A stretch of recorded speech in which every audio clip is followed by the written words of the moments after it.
Hello everyone, this is Hong. I'm your TA for Life 120. For last class, it seems like someone do not have really good audios. Also, I was using my old laptop, so it doesn't have a very good sound quality. So if you didn't hear clearly how to make a graph, here is a short video to demonstrate.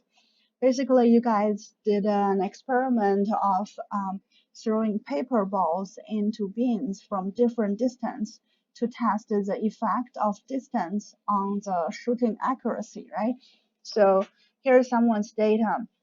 This person did 3 replicates, P1, P2, P3, and at 4 different distance, 0 centimeter, 100 centimeter, 200 centimeter, and 300 centimeter. Now I want to turn this into a line graph. It's kind of weird because the trick to make a good line graph is do not use the line graph option in Excel. I click insert. I do not choose line graph because it's really lame.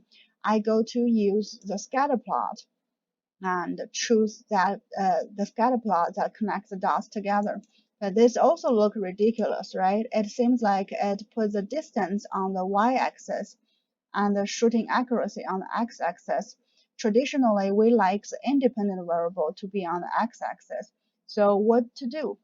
The trick here is to click the graph, click the design, or for some computer, it's chart design, and choose switch row and column. So it will switch the distance onto x-axis and the shooting accuracy on the y-axis. Okay, now we fix that problem.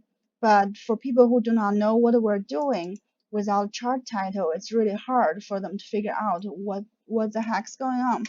So I like the title to be the effect of independent variable, here is the distance, on the dependent variable, the numbers of accurate shots. I hope that kind of states what we have done clearly.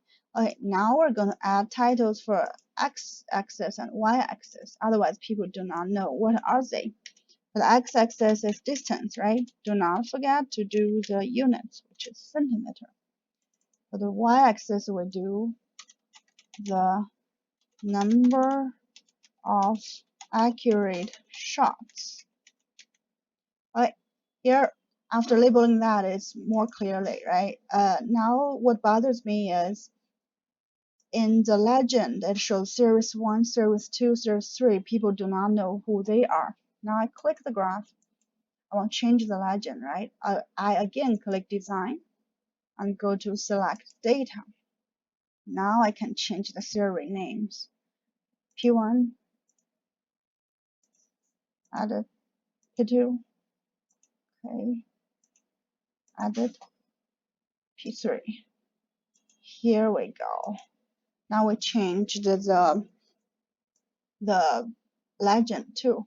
For a lot of things in our class, we don't even need to show all our replicates. We just need to do an average, right? To do an average, you click equal, then you type average, and you can select the things you want to do average on.